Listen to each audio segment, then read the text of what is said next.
നീ ജോലി ചെയ്യുന്ന വീട്ടിലെ നമ്മുടെ കൃഷ്ണയെ പോലെ അതേപോലുള്ളൊരു കുട്ടിയുണ്ടോ? കൃഷ്ണയെ പോലുള്ളൊരു കുട്ടിയോ? ഇല്ല. സിത്താര മാഡത്തിന്റെ മോളെ നീ കണ്ടിട്ടുണ്ടോ? അത് അടുത്ത് പോയിട്ടുണ്ട്, പക്ഷേ മുഖം കണ്ടിട്ടില്ല. എന്താ ഗോപാലേട്ടാ? നീ ഒരു കാര്യം ചെയ്, എങ്ങനെയെങ്കിലും ആ കുട്ടിയുടെ അടുത്തൊന്ന് പോകും, എന്നിട്ടേ ആ കുട്ടി കൃഷ്ണയെ പോലെയാണ് ഇരിക്കുന്നതെന്ന് നോക്ക്. എന്തൊക്കെയാ ഗോപാലേട്ടൻ നീ പറയുന്നേ?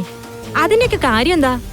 സുനന്ദേ, നീ ഞാൻ പറയുന്ന ഒന്ന് ചെയ്യേ, കാര്യമുള്ളത് കൊണ്ടല്ലേ.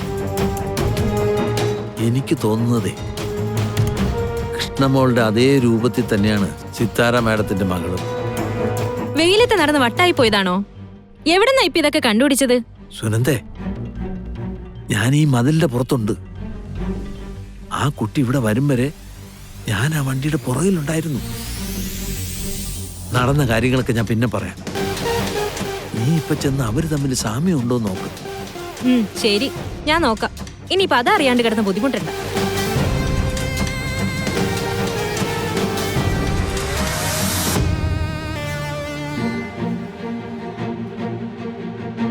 കുറച്ചു ദിവസങ്ങളായിട്ട് നിന്റെ ഡ്രസ്സിംഗ് സെൻസ് വരെ മാറിപ്പോയിട്ടുണ്ട്. എന്തുപറ്റി? കണ്ടില്ലേ, ഡ്രസ്സൊക്കെ ആകെ ചുളുങ്ങി മോശമായി.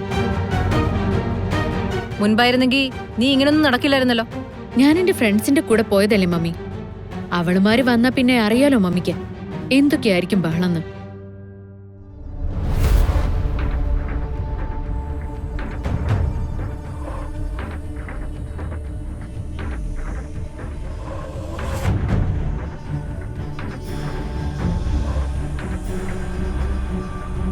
എന്താ നോക്കി നിൽക്കുന്നേ? കൊടുക്ക്.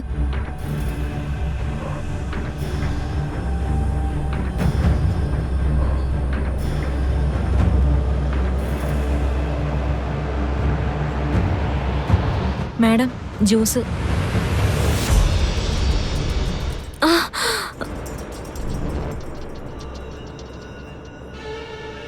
കൃഷ്ണ,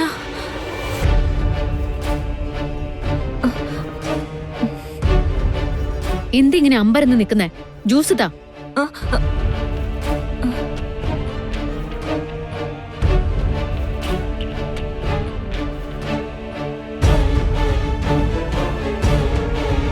എന്താ പേര്? സുനന്ദ. എങ്ങനെയുണ്ട് മോളെ സുനന്ദ? ഇഷ്ടായോ?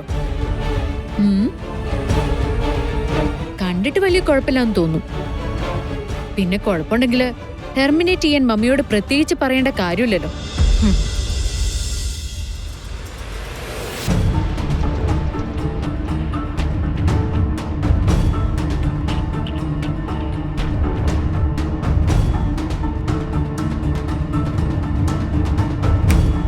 ഹലോ, എന്തുപറ്റി? ഒന്നുമില്ല മാഡം.